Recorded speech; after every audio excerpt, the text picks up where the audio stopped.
Hello guys, welcome to my YouTube channel, Arabong Hilaw, PSKSA. Minabuti namin na suriin mabuti at aralin kung paano kami magre-respond.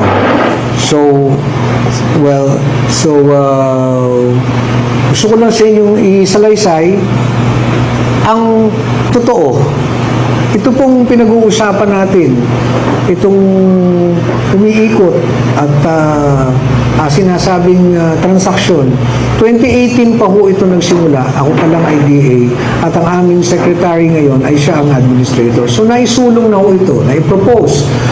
And then napag-usapan din ito sa Senado. Nung ako ay nag-apila kung paano akong magkakaroon ng flexibility sa funds. So, we worked with the DBM, the Department of Budget and Management, na nagbigay sa amin ng guidance kung paano magkakaroon ng modification ng funds namin. So, sinunod namin ang lahat ng mga requirements at ito ay nakapasa, nabigyan kami ng Special Allotment Release Order. At nagtuloy-tuloy ang proseso hanggang sa na-acquire yung lupa. Ito po ay dinala namin sa board. Dinala namin sa board bilang report ng OWA at binusisi ng ilang technical working group na binuring po ng aming chairman na si Chairman Secretary Hans Kapdak, na kaibigan ko. Walang nakitang iniliban na hakbang. Lahat ng mga requirements sinunod at sinabing maayos ang aming pagkakasunod sa RA 10752. So, ito po ang kaya ako gulat na gulat na tinawag itong anomalous deal. So, ito po ang katotohanan ng kwento. So, kaya ako nagugulat sa mga pangyayari.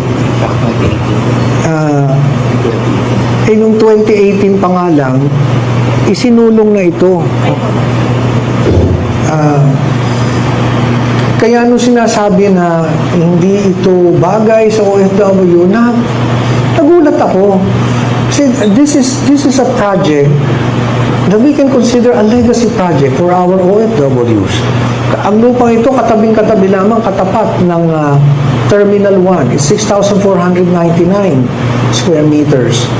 At makakapagtayo tayo doon actually sa aming vision, paraiso nila eh. Ang nakakalungkot at nakakabigat ng dibdib, imbis na ito, papunta na tayo doon sa makita natin na mabuo ito, narito tayo, itong pinag-uusapan natin. Yung unang napakabigat. Pagkatapos napakaraming aligasyon sa akin. Saan yung galing? Sa isang papel na walang nakapirma, na ang dami-daming sinabi na kinita ko, hindi, pati nga yung numero hindi na nga magkasundo kung magkano. But let me tell you, to the OFWs I have been serving, hindi ko kayo pinagtaksilan, ginawa ko lang ito para sa inyong pagmamahal at wala po akong kinita dito. Walang ganun ito. Because Land Bank po ang nag-assess nito. As our government financial institution, it's the Land Bank who assessed the value, and it is exactly the amount that OWA paid. So, hindi ko maintindihan kung bakit kailangang araw-arawin ako, nakaliwat kanan, nakausapin kayong lahat, na paulit-ulit sasabihin na may anomalya ang aking ginawa. At sana naman lang binigyan ako ng pagkakataong makakausap. Nagulat na nga lang po ako na isang araw pinatawag ako na ako ay papalitan. So, yun po ang nangyari dito.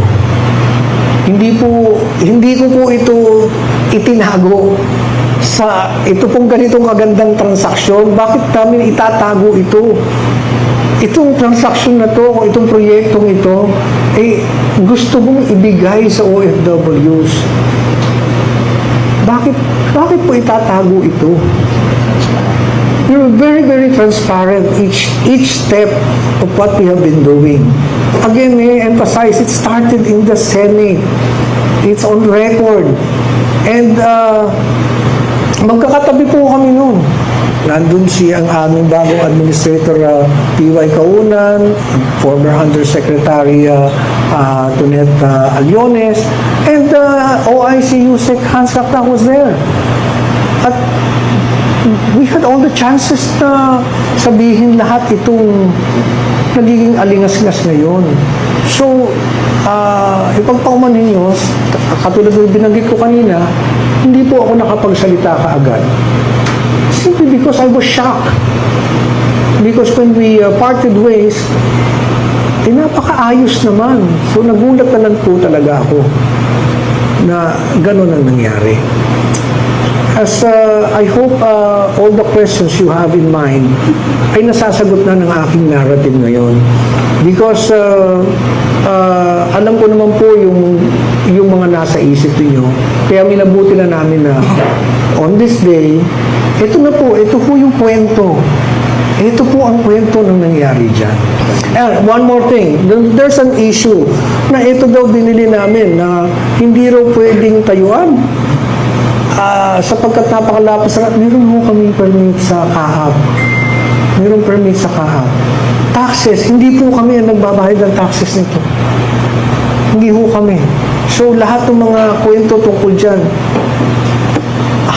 I am totally shocked at all the accusations. But again, I would like to emphasize, nung dinala po namin ito sa board at kami po ay binusisi, we were scrutinized. The technical working group came up with a report na sinunod lahat. Sinunod pong lahat.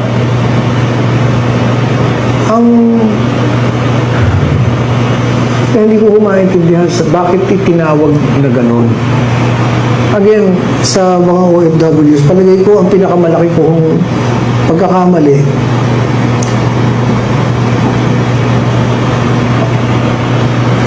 minsan po kami ang binilin po kasi sa akin lagi ay alagaan kayo. At nung po ako ay nasa show business, hindi po maramot ang pagkakataon na kami ay itrato laging VIP. At kung paano yung karanasan na yan, yun ang gusto kong maranasan ng mga OFWs. Hindi naging sapat sa akin na tawagin lang kayong bagong bayani.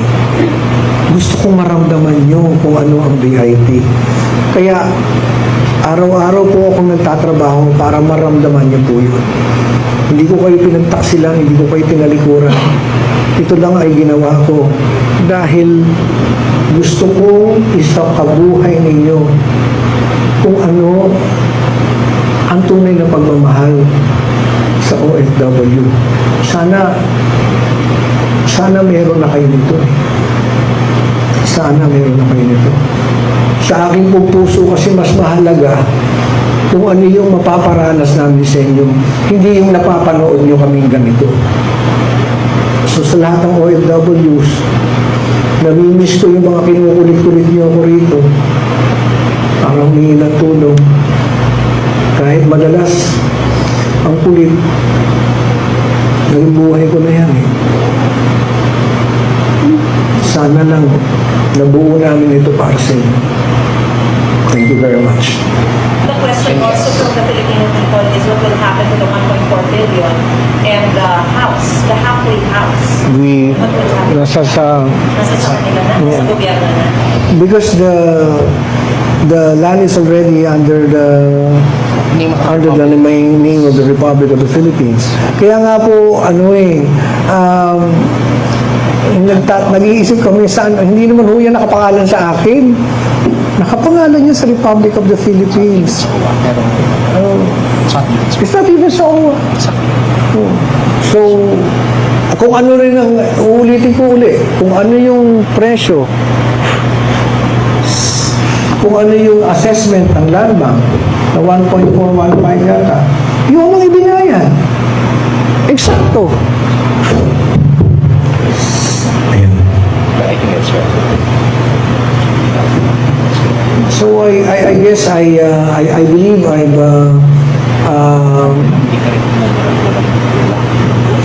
Sir, yung unang question is about dun sa hindi pag-approve ng Board of Trustees. Pero nabanggit na 2018 parang alam natin. Well, again, I would just like to repeat that for today, Mr. Ignacio just wanted to bear everything in his heart. Maybe for the other questions, maybe one day we'll do that further, but that is not today. But just to clarify lang po, kung ma-improve this ako, Again, for further questions that will come another day at the right time. But for now, Mr. Ignacio is able to air his side, to air what's in his heart, and that's the most important thing for him. Okay? Okay? Thank you very much. Thank you. Thank you very much. Maraming po salamat sa inyo. Thank you very much. Ang nakakalungkot at nakakabigat ng dibdib, imbis na ito, papunta na tayo dun sa makita natin na mabuo ito, narito tayo, ito ang pinag-uusapan natin. Yun ang napakabigat. Pagkatapos napakaraming aligasyon sa akin. Saan ang galing?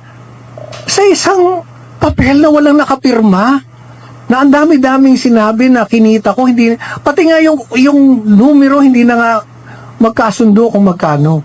But let me tell you, to the OFWs I have been serving, hindi ko kayo pinagtaksilan, ginawa ko lang ito para sa inyong pagmamahal at wala po akong kinita dito. Walang ganun ito. Because Land Bank po ang nag-assess nito. As our government financial institution, it's the Land Bank who assessed the value, and it is exactly the amount that OWA paid. So, hindi ko maintindihan kung bakit kailangang araw-arawin ako, nakaliwat kanan, nakausapin kayong lahat, na paulit-ulit sasabihin na may anomalya ang aking ginawa. At sana naman lang binigyan ako ng pagkakataong makausap. Nagulat na nga lang po ako na isang araw pinatawag ako na ako ay papalitan. So, yun po ang nangyari dito. Hindi ko po ito itinago sa ito pong ganitong kagandang transaksyon. Bakit namin itatago ito? Itong transaksyon na to o itong proyektong ito, gusto mong ibigay sa OFWs. Bakit po itatago ito? You're very, very transparent each step of what we have been doing. Again, may I emphasize, it started in the Senate. It's on record. And magkakatabi po kami noon. Nandun ang aming bagong administrator, T.Y. Kaunan, former Undersecretary Tonet Aliones, and OIC USEC Hans Kapta was there. At we had all the chances na sabihin lahat itong nagiging alingas-ngas ngayon. So, ipagpaumanhin nyo, katulad na binanggit ko kanina, hindi po ako nakapagsalita kaagad. Simply because I was shocked. Because when we parted ways, napakaayos naman. So nagulat na lang po talaga ako na gano'n ang nangyari. As I hope all the questions you have in mind ay nasasagot na ng aking narrative ngayon. Because alam ko naman po yung mga nasa isip niyo. Kaya minabuti na namin na on this day, ito na po, ito po yung kwento. Ito po ang kwento ng nangyari dyan. Okay guys, yun lang ang video natin for today. At don't forget to follow, like, share, subscribe to my YouTube channel. At marami pong salamat sa inyong lahat. God bless everyone. I love you all. Bye-bye.